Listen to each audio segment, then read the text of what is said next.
หนึ่งนานแล้วมีเต่ากับกระต่ายอาศัยอยู่ในป่าเดียวกัน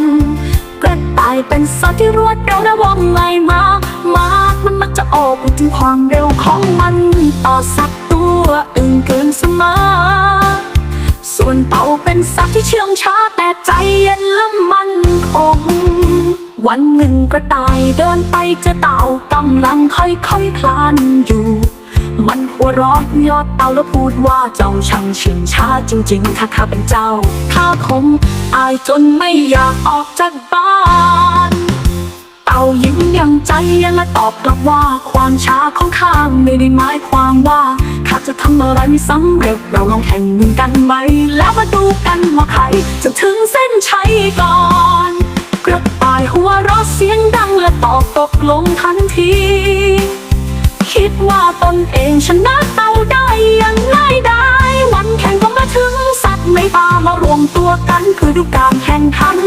เมื่อเริ่มสัญญาณกระต่ายพุ่งตัวออกไปอย่างรวดเร็วทิ้งเต่าไว้ข้างหลังเป็นเมื่อกระต่ายวิ่งไปได้สักพักมันเริ่มคิดว่าเต่าช้ามากเราพักก่อนดีกว่าแล้วค่อยวิ่งต่อกระต่ายจึงนอนหลับใต้ต้นไม้ส่วนเต่าก็คลานอย่างช้าแต่ไม่หยุดพักมันมุ่งมั่นเดินไปข้างหน้าทีละก้าวเมื่อกระต่ายตื่นขึ้นมันพบว่าเต่าใกล้จะถึงเส้นชัยแล้วกระต่ายรีบวิ่งสุดแรงเกิดแต่ก็ไม่ทันเพราะเต่าได้เข้าเส้นชัยไปก่อนเรียบร้อย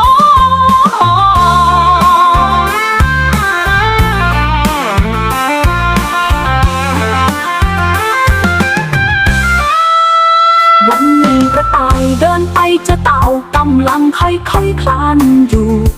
มันหัวเราะยอดเต่าแล้วพูดว่าเจ้าช่างเชื่องช้าจริงๆถ้าข้าเป็นเจ้าข้าคงอายจนไม่อยากออกจากบ้านเต่ายิ้มอย่างใจเย็นและตอบกลับว่าความช้าของข้าไม่ได้หมายความว่าข้าจะทำอะไรไม่สำเร็จเราลองแข่งกันไหมแล้วมาดูกันว่าใครจะถึงเส้นชัยก่อนกระต่ายหัวเราะเสียงดังและตอบตกลงทันทีคิดว่าตนเองชนะเต่าได้อย่างง่ายดายวันแข่งก็มาถึงสัตว์ในป่ามารวมตัวกันเพื่อดูการแข่งขัน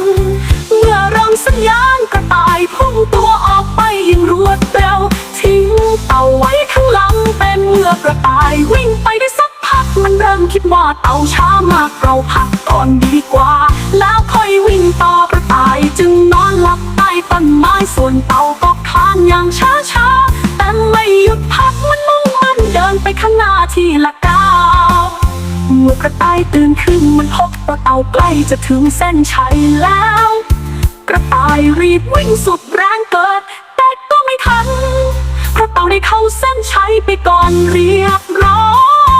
ยสัตว์ในป่าต่างโห่ร้องแสดงความยินดีกับเต่ากระต่ายแต่ไปก้มหน้าด้วยความอายและสำนึกผิดนิทานเรื่องนี้สอนให้รู้ว่าความพยายามและความมุ่งมั่นจะพาเราไปถึงเป้าหมายแม้จะช้าก็ตามและการโอ้อวดอาจทำให้เราพลาดในสิ่งสำคัญ